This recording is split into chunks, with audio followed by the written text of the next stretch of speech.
I had reached Nathan Road and was waiting at the pedestrian crossing when I saw her standing on the narrow island in the middle of the road, waiting like me for the walk sign to glow green. She was a tall, dark-skinned woman of supreme and compelling beauty.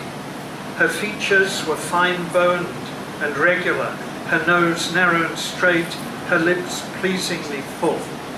Her dark, steady gaze had a force that allowed no escape. My eyes met hers, and perhaps from timidity or maybe good manners, I looked away. I felt compelled, though, to catch her eyes again. I looked at her. Her eyes met mine again. This time she was surely staring at me, unsmiling, intent, her eyes larger, opened wider. She raised her left hand and arm in front of her face and made a serpentine gesture,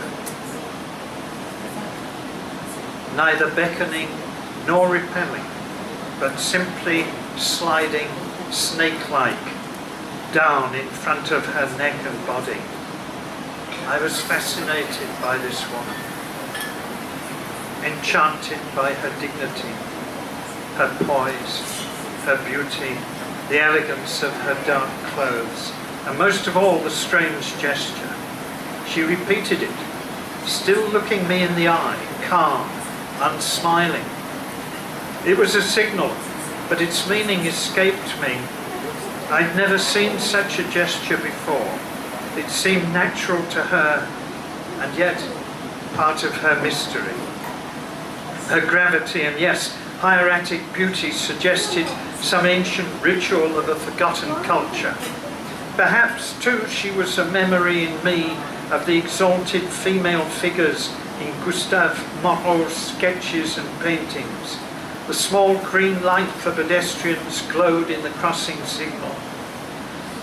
And I walked toward the little space left by the pedestrians coming towards me. The tall, dark woman stood still as a statue as I approached. I was now just a yard in front of her. She was not a Chinese, not a Filipino, not an African, not an Indian, not a European. I detected neither race nor country in her, just the most exquisite mixture of sculptural repose. As I got level with her, she turned so that she was close beside me, facing the direction I was taking, and slipped her slender left arm through my right one, resting a slender hand on my right hand. I stopped and glanced down at her long brown fingers, nails meticulously manicured and painted alternately silver and gold. She turned her head towards me and, speaking gravely in a low voice, asked, "Where are you going?" She had no distinguishing accent. I didn't speak. My blood was racing. Again, she posed her question, "Where are you going?" I smiled, gazing into her deep brown eyes, almost animal in their beauty. "Where are you going?" I replied. Immediately, I felt my words were foolish and trivial. Her words, though the same, seemed to pose a real and an urgent question, reaching into the secrets of my life and all its circumstances. She was startlingly different from any other human being I had met.